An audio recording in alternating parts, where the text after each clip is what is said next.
Bueno, muy buenas tardes a todos. Esta es la segunda entrega, la segunda clase de la materia Dimensión Filosófica de la Educación. Vamos a dividir la entrega de hoy en dos partes. Primero voy a responder a consultas que me han hecho referentes a los temas específicos que desarrollamos en la primera entrega. Y después les voy a explicar brevemente un trabajo práctico que luego lo subiré a la página que tenemos de Classroom, ¿no? A la clase virtual. Entonces, para el día de hoy van a tener en su Classroom este video que estoy grabando ahora y el documento para poder desarrollar el trabajo práctico. Bueno, agradezco mucho la comunicación que estamos teniendo a través de preguntas, respuestas, saludos. Y bueno, esto de las preguntas que se han suscitado en realidad enriquecen mucho el desarrollo de cualquier materia, pero específicamente de una materia que tiene a la filosofía como gran protagonista. La filosofía es, entre otras cosas, un modo de pensamiento interpelativo, interrogativo de la realidad. Muy bien. El alumno ahí, Diego Vallejo, hizo algunas preguntas que intentaré responder. Muy bien. Vamos a la primera.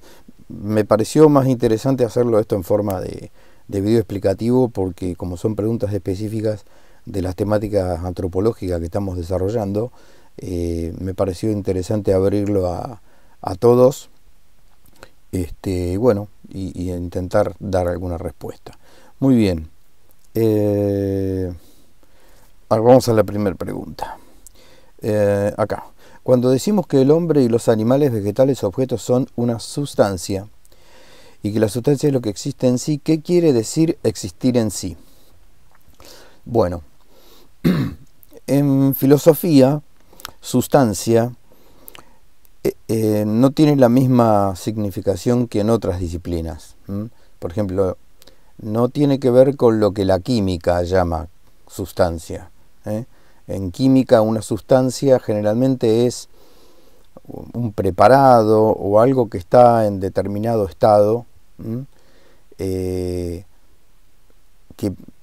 se produce o en un laboratorio o puede existir en la naturaleza. En filosofía, sustancia son las cosas. Tiene más que ver con la gramática, por ejemplo. Cuando la gramática habla de sustantivo, tiene mucho más relación con la sustancia en filosofía que con la sustancia, como hoy decíamos, en otras disciplinas de las ciencias experimentales. Existir en sí quiere decir que no existe en otro. Por ejemplo, yo puedo decir que una pared es una sustancia, que una piedra, que una planta, que un animal son sustancias. ¿Por qué? Porque tienen una existencia concreta, ¿sí? No se dan en otra cosa. Mientras que el accidente, eso es la distinción que se hace, sustancia o accidente. El accidente sí existe en otro, mientras que la sustancia no. Por ejemplo, yo hoy dije que pared era una sustancia. Si yo digo que la pared es blanca, ahí blanco o blanca es el accidente de la pared. ¿Por qué? Porque existe en otro. El blanco de la pared no existe en sí mismo.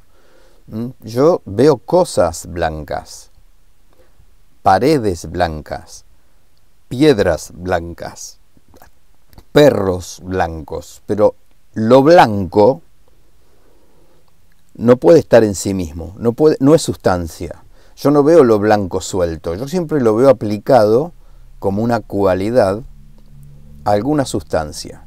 Para seguir con el paralelo gramatical, sustancias serían los sustantivos y los accidentes serían los adjetivos. Lo mismo que si yo digo bueno o grande. Lo bueno no está, la bondad no es una realidad concreta, es una abstracción que yo saco de las cosas concretas. Y yo digo, esta persona es buena, este alimento es bueno para la salud, este hábito es bueno. Entonces, sustancia quiere decir existir en sí, porque no se da en otra cosa sino en sí misma. Vuelvo a repetir, lo que en gramática nosotros calificamos como sustantivo, serían las sustancias. Son las cosas, sean inertes o sean vivientes. Es tan sustancia el agua como el hombre. ¿Por qué? Porque los dos existen en sí. Ahí los tengo, los puedo ver, los puedo tocar, los puedo demandar. Yo puedo ir y comprar agua, ¿sí? Yo no puedo ir a comprar la transparencia del agua, porque la transparencia se da en el agua. Eso es un accidente. En ese sentido decimos que el hombre es sustancia, porque existe en sí.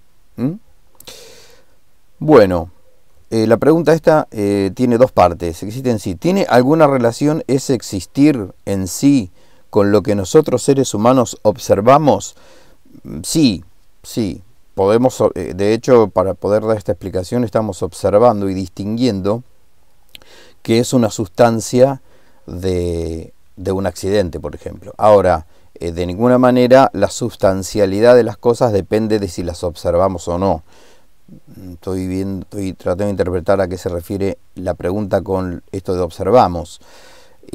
Las cosas no son lo que son recién cuando nosotros las observamos como tales.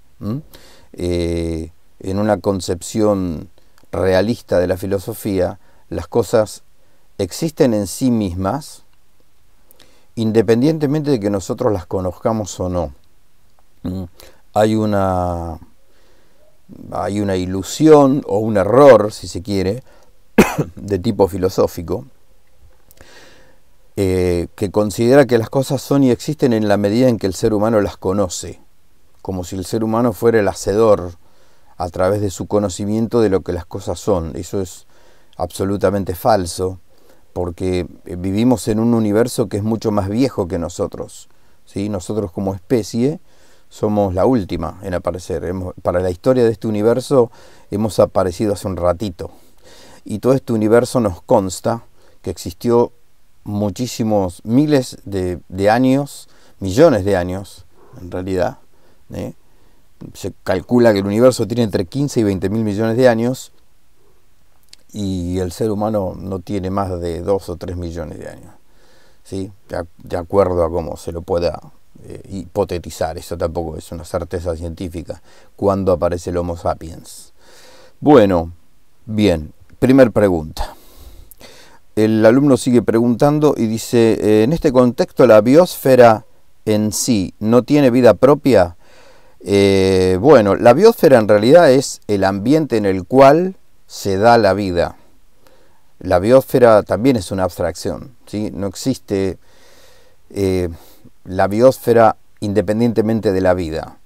Nosotros le llamamos biosfera al ámbito terrestre, aéreo y acuático, en la que en este planeta se da la vida, ¿sí?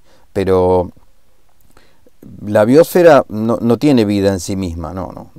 Es el conjunto de seres y de ámbitos en donde esos seres vivos se dan.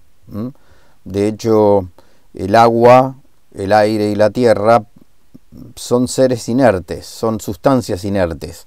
El agua no tiene vida, sino que es un ámbito proclive para que cierto tipo de vida se dé. Lo mismo el aire y lo mismo la tierra.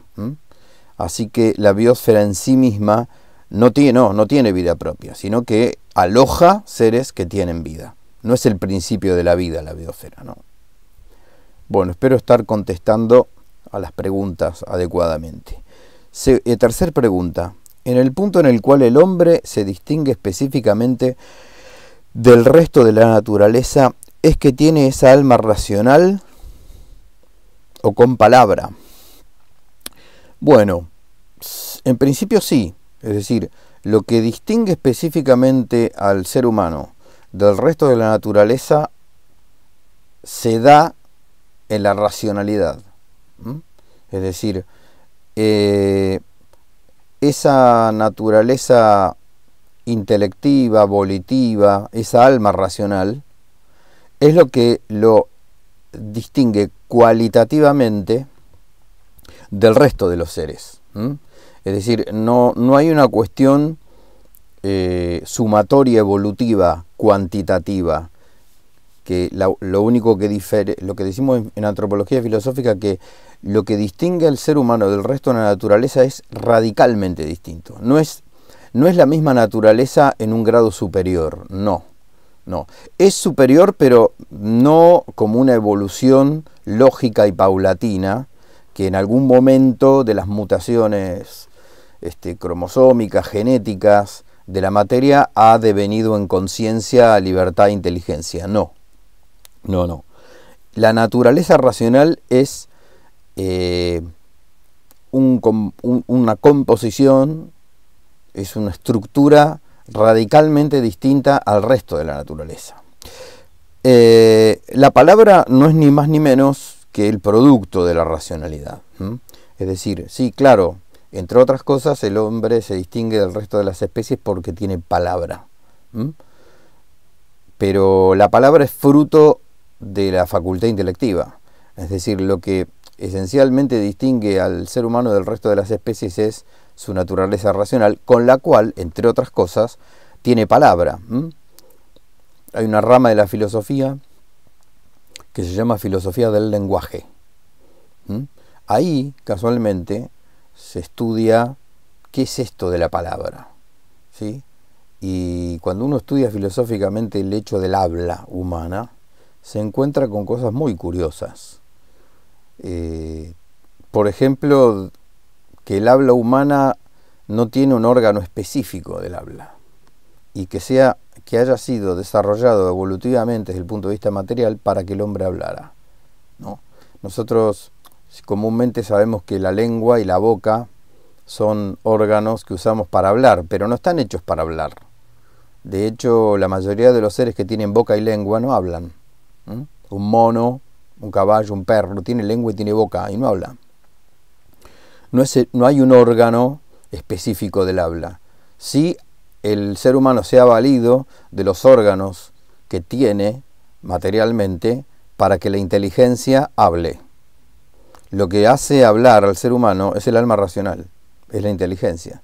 Casualmente porque puede captar la esencia de las cosas, no solamente que la puede captar, sino que además se las ha ingeniado para producirlas y comunicarlas a través del habla o a través de la escritura. ¿Sí? Es como que yo pensara que el hombre escribe gracias a que tiene manos.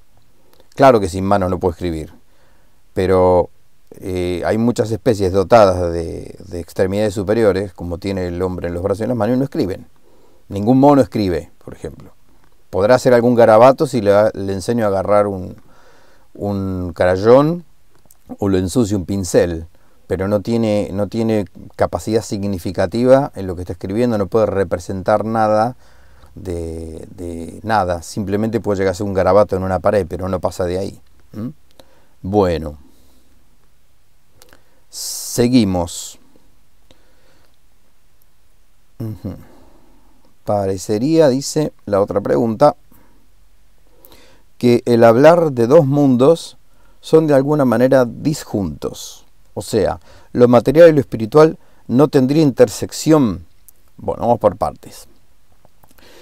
Sí, está bien decir de algún modo que lo material y lo espiritual serían dos mundos. Sí, hay una distinción clara entre lo material y lo inmaterial, entre lo material y lo espiritual. Claro que sí, lo distinguimos claramente. Ahora, que sean distintos, esencialmente, no quiere decir que no estén conectados. Yo puedo distinguir sin disociar. Una cosa que sean distintas, otra cosa es que no tengan conexión. Casualmente el ser humano es la respuesta a esa pregunta. ¿Por qué? Y porque el ser humano es un compuesto de una realidad material evidente. Tenemos un cuerpo, somos mamíferos, vertebrados, pero a su vez tenemos un alma espiritual. Es decir, que tenemos dos realidades en nuestra naturaleza distintas, pero conectadas, clarísimamente conectadas. Eso es en realidad lo más humano que nos sucede. Conectar lo espiritual con lo material, lo corpóreo con lo anímico. ¿Tendrían algún tipo de relación entre sí?, dice el alumno. ¿O directamente no tienen relación? Bueno, sí tienen relación. Por ejemplo, el acto del conocimiento es un caso, ¿no? Un poco ahí está desarrollado tanto en el PDF como en el video que mandé el otro día. ¿Sí? Nosotros, ¿cómo conocemos? Esa es otra rama de la filosofía, la gnoseología. Filosofía del conocimiento. ¿Cómo conozco? Y bueno, yo conozco de dos maneras. Conozco de forma sensible, como conocen muchos animales, que tienen conocimiento sensible. Ahí está desarrollado en el PDF. Conocimiento sensible. Vamos a caminar un poquitito por ahí, sí, ya que estamos... Justo, miren, vida sensitiva, qué grande. Vida sensitiva. Por encima de la vida vegetativa se halla la vida propia del animal, que se denomina vida sensitiva. Bueno, se habla de los sentidos como potencias cognoscitivas. Muy bien, acá están, miren. Conocimiento sensitivo externo. Tacto, gusto, olfato, oído y vista. ¿Sí? Eso es modo de conocimiento. Que los seres humanos lo tenemos, claro, por nuestra naturaleza animal. Hay una definición clásica de hombre. A ver si tengo el pizarrón acá. Sí. Hay una definición clásica de hombre que la da Aristóteles, que es la siguiente. Hombre. Animal racional. En esto de animal está todo esto. Porque somos animales, tenemos tacto, gusto, olfato, oído y vista. El perro lo tiene, el gato lo tiene, el mono lo tiene, el caballo lo tiene. ¿Sí? Bueno. A lo que estaba preguntando el alumno, si tienen algún tipo de relación entre sí o directamente no tienen relación. Y yo estaba hablando casualmente del conocimiento. Sí, sí tienen relación. Porque este hombre, que es un animal racional, tiene relacionada su corporeidad, su animalidad con su racionalidad, con su espiritualidad. Cuando conoce primero a través de los sentidos. Primero a través de los sentidos. ¿Sí? Después, en base a lo que el gusto, el olfato, el oído y la vista le han dado, va con su inteligencia y capta la esencia de esas cosas. Entonces yo puedo tener frente a mis ojos un objeto. ¿Sí? Lo veo, lo toco, lo huelo, lo escucho si tiene algún sonido. Hasta ahí hice un conocimiento sensorial. Ahora, cuando mi inteligencia, después de haber captado todas esas imágenes, dice: esto que tengo adelante mío es una computadora.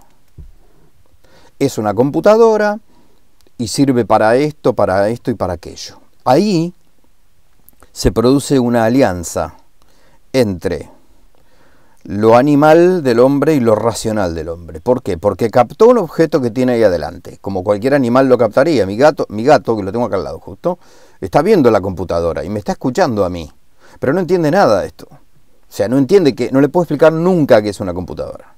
La podrá ver, la podrá oler, tocar, todo. Escuchar los sonidos que tiene, perfectamente. Pero jamás va a poder comprender por qué funciona como funciona, por ejemplo. O si se rompe, cómo se arregla una computadora. No hay manera. ¿Por qué? Porque eso es una operación estrictamente racional. En esa alianza, en esa alianza que recién usé con el conocimiento, intento responder esta pregunta. ¿Tienen algún tipo de relación entre sí, lo material y lo espiritual? Sí, totalmente, sí. Si no tuvieran relación, seríamos un ser totalmente dividido. Sería un infierno la vida humana.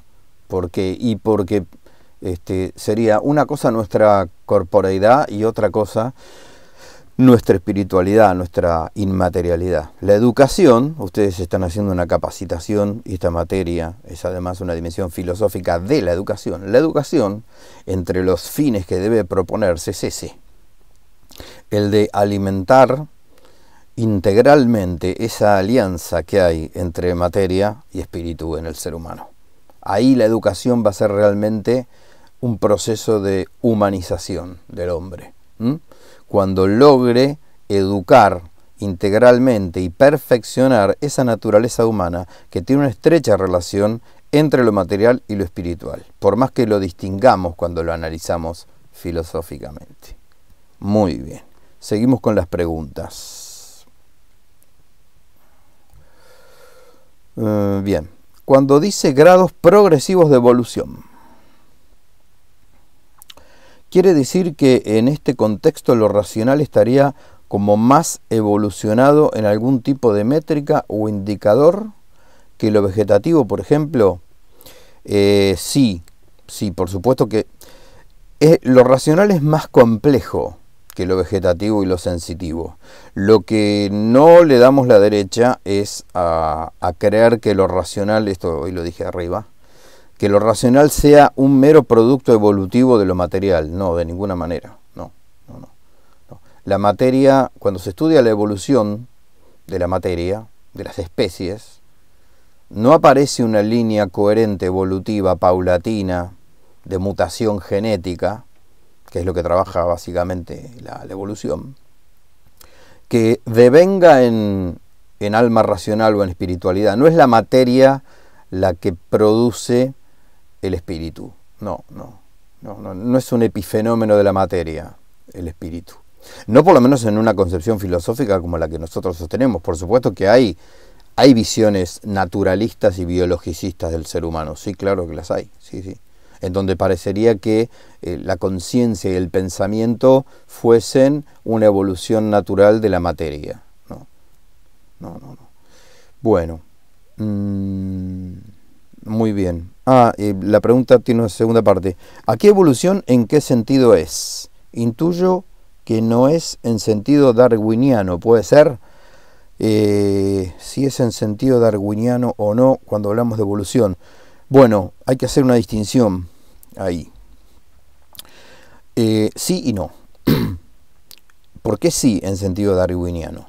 Porque cuando nosotros hablamos de que el ser humano es un animal racional, ¿sí? En el sentido animal sí, la hipótesis de Darwin respecto a la evolución es considerable. ¿Por qué? Y porque evidentemente la corporeidad del hombre es producto de una evolución de especies, ¿sí? Eso ya es una certeza de tipo paleontológica y arqueológica, ¿sí? No hay duda de eso, de que el ser humano como animal mamífero vertebrado no fue siempre así, que hoy los mamíferos vertebrados no fueron como fueron hace millones de años. Claro que no, eso es una evidencia, no hay discusión en eso. No olvidemos que Darwin da una hipótesis de cómo se debe haber producido la evolución. No hay que identificar evolución con evolucionismo. El evolucionismo es una teoría que intenta explicar cómo se produjo la evolución. Y como hipótesis, como teoría, tiene un montón de aciertos y tiene un montón de fallas también. Me estoy refiriendo al evolucionismo darwinista, ¿no?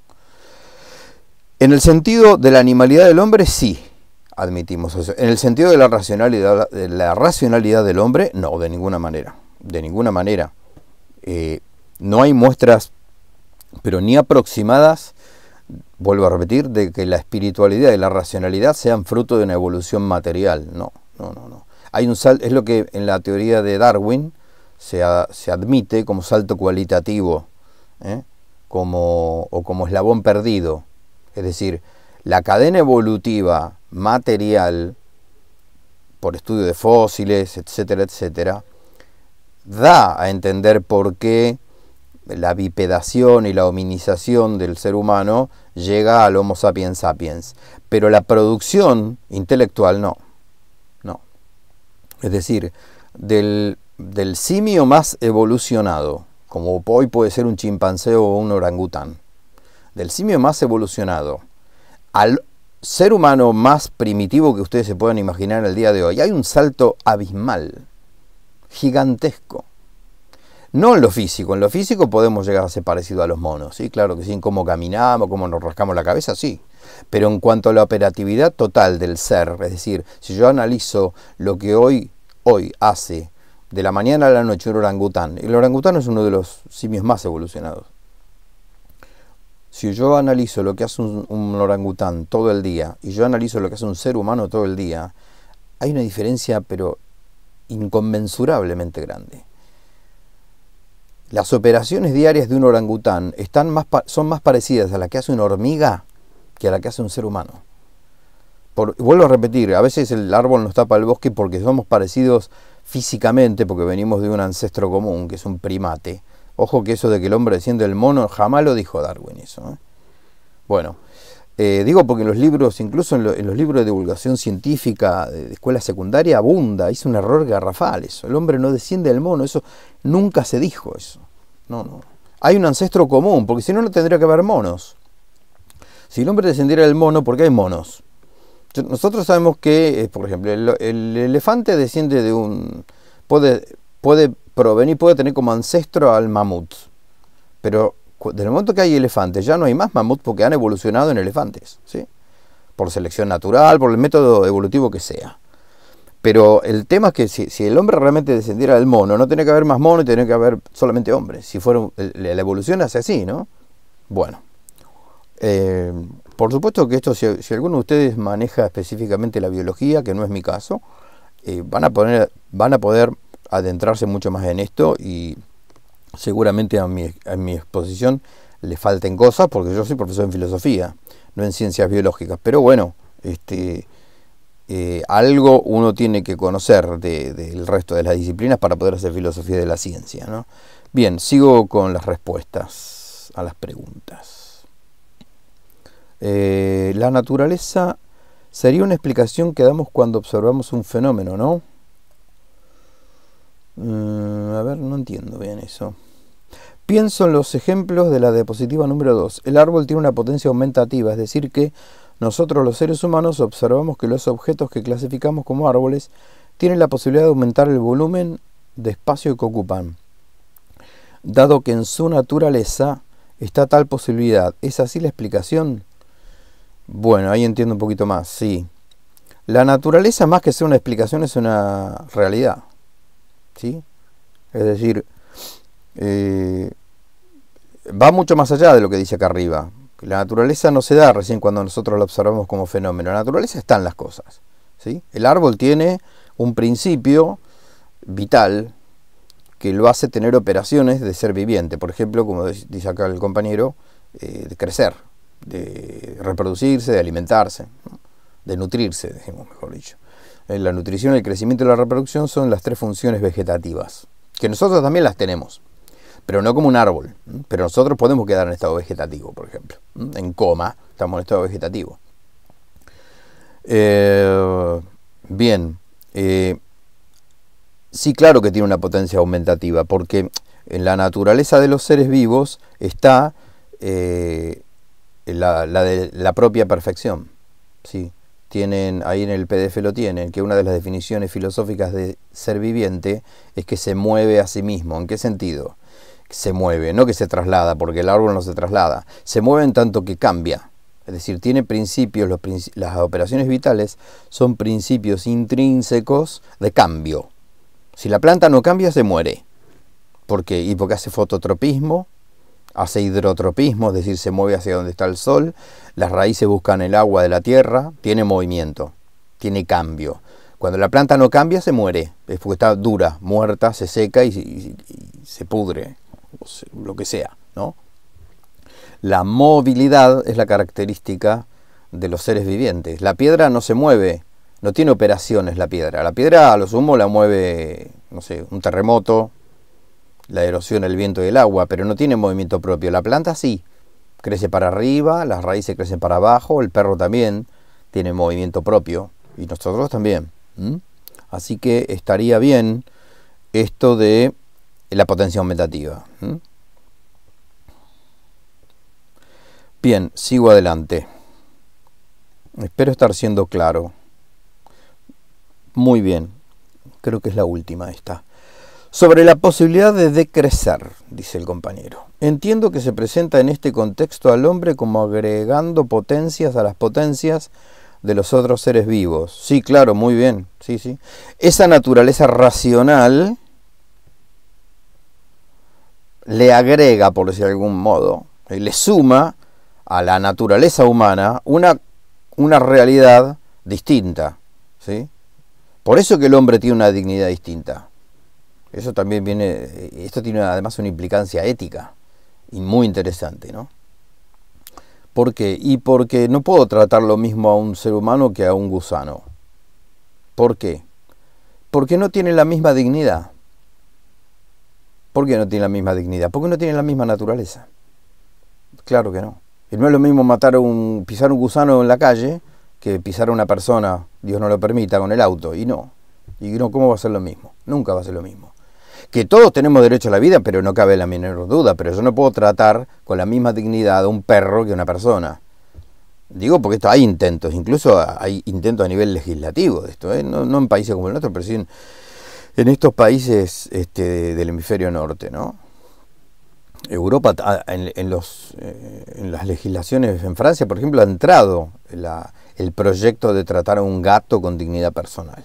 Al gato hay que tratarlo con dignidad de gato y con todos los derechos que el gatito tiene como ser viviente, como parte de la creación. Claro que sí, que hay que respetarlo, pero nunca ponerlo a la altura de una persona. ¿Por qué? Porque son naturalezas diferentes. Eso es lo que... No es una cuestión de gradualidad. Por eso el orden legislativo nuestro es como es, ¿sí? Nosotros tenemos una Declaración Universal de los Derechos Humanos, no tenemos una Declaración Universal de los Derechos del gato o del pajarito. Por supuesto que los tenemos que cuidar como especie y proteger, ¿sí? Está en nuestra libertad y en nuestra moralidad no atentar contra el orden natural. No solamente porque nos perjudica a nosotros, sino porque además tiene su propia dignidad y merece de todo nuestro respeto. Pero nunca creer que todo está en el mismo nivel, no, de ninguna manera, porque acá está la respuesta, la naturaleza no está en el mismo nivel. Así que en el sentido de lo que pregunta acá el compañero, ahora me perdí, potencia aumentativa, bueno, me perdí en una cosita. Bueno, sigo con lo que dice el compañero entonces. Esto implica que el hombre tiene potencias de la vida vegetativa como la potencia aumentativa. Perfecto. Y dijimos que para un árbol de crecer implica desperfección. Sí. Sin embargo, a partir de cierta edad, los seres humanos nos reducimos de tamaño, de altura. ¿Esto quiere decir que filosóficamente una persona, por disminuir su tamaño, se desperfecciona? Y sí, claro. Sí, el árbol también. Envejecen. Envejecen y un día se mueren. La muerte es una desperfección, sí, sin duda. ¿Por qué?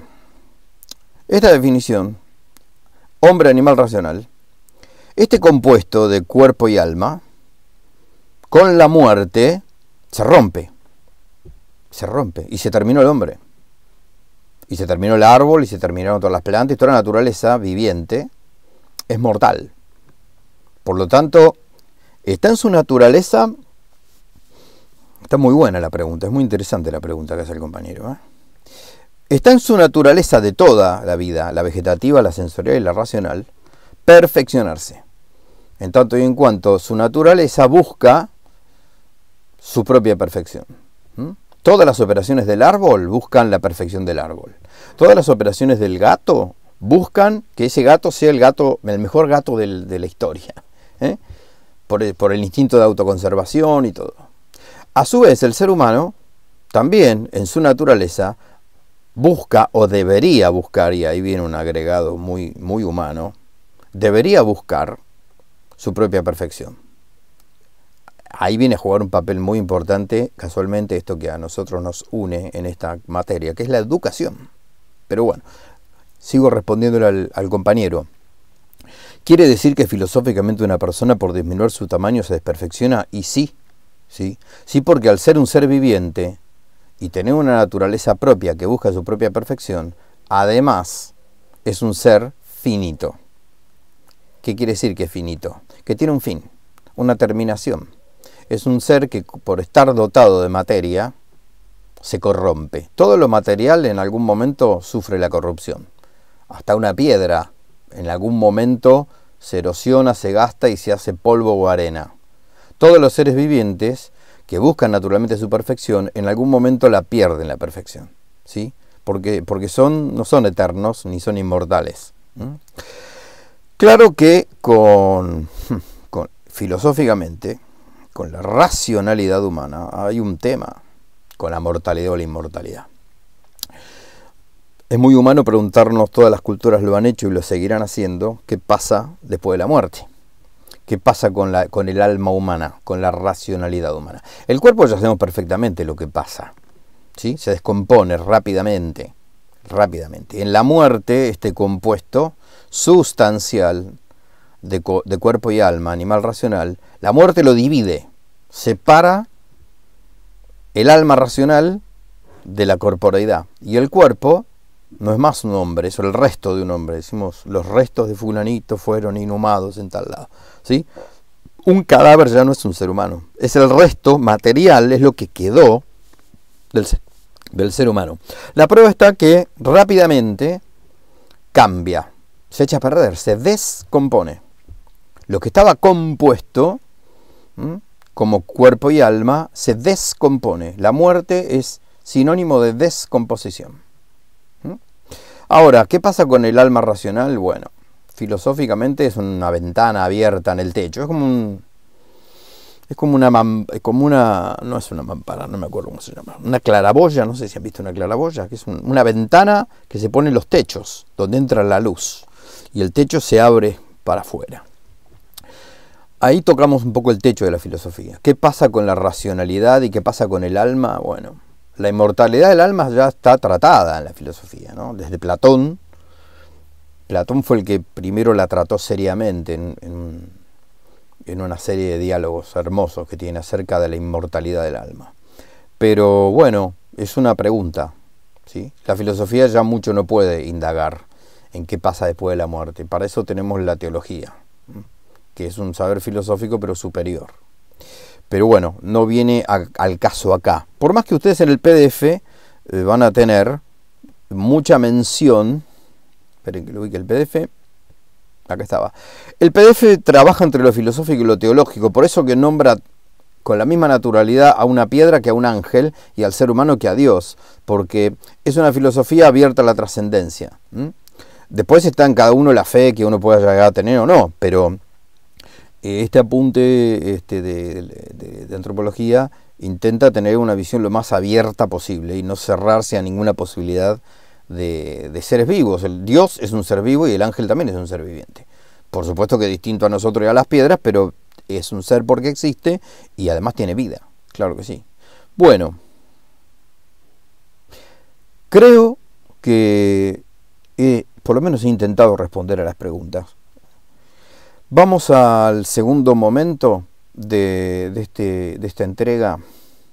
Déjenme que lo encuentre. Bueno, les voy a subir a la plataforma Classroom un pequeño trabajo práctico.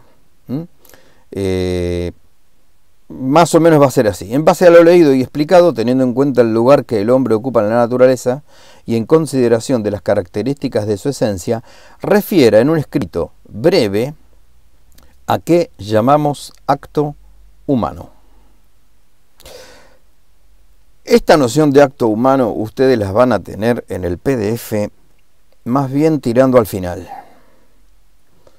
Página 8, vida racional. Espérenme un segundito, ya estoy con ustedes. La voluntad humana. Ese último trabajo, acto humano, página 27. La respuesta a la pregunta no empieza acá, al contrario. La respuesta a la pregunta termina acá. Porque esta noción de acto humano que ustedes tienen en la página 27 del apunte del doctor Medina, la van a encontrar, es decir, esto va a ser el corolario, va a ser la conclusión de todo lo anterior. Es decir, para poder elaborar la pregunta del cuestionario, van a tener que tener leído y sobre todo escuchada las explicaciones que hemos dado en este video y en el video anterior, de toda esta noción antropológica que estamos viendo en esta primera parte de la materia. Yo vuelvo a repetir que este texto que he dado en PDF es bastante complejo. Yo no pretendo que sea resuelto por ustedes ni leído en su totalidad. Lo estoy dando como fundamentación bibliográfica. Esto es para un avanzado profesorado en filosofía, que ustedes no vienen a buscar esto ni mucho menos al instituto, a esta capacitación que están haciendo.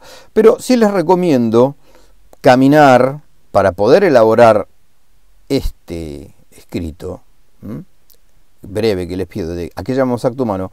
Les recomiendo caminar por el PDF, sobre todo por estas viñetas acá que están a modo de síntesis y definiciones, lo que está resaltado un poco en negrita también y los subtítulos son lo más importante. Yo creo que con una lectura por lo menos esquemática de este PDF más las dos explicaciones van a tener elementos para poder responder a este trabajo práctico, ¿sí?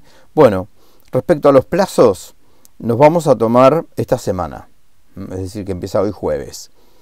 Así que para el jueves que viene, que ustedes no tienen clase conmigo, traten de ir enviándome las cosas y yo las iré devolviendo. Muy bien, creo que nada más, ¿sí? Ah, sí, algo más. Ahí abajo le puse palabras claves, ¿sí? Creo que esto que está en cursiva son términos que no solamente tienen que aparecer en este escrito breve, sino que va a ser importante que ustedes caminen por estos términos para poder darle forma a un texto que se caracterice sobre todo por la concisión.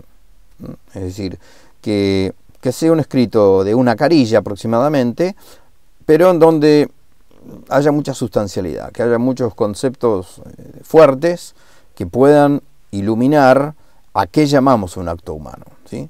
Van a ver que en la medida en que puedan desarrollar un buen escrito de esta noción de acto humano, vamos a empezar a tocar no solamente lo antropológico, sino que va a aparecer enseguidamente un plano ético.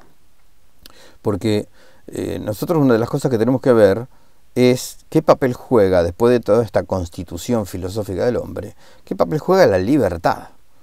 Porque este ser racional, este animal racional, parte de las facultades racionales que va a tener es el ejercicio de la libertad. Y en el ejercicio de la libertad viene de la mano la responsabilidad. Y ahí ya estamos en una cuestión moral humana.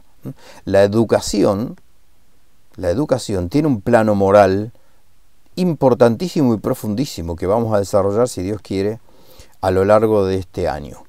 Bueno, les deseo una buena semana, un buen feriado y felicitaciones a todos los trabajadores en su día, mañana, 1 de mayo.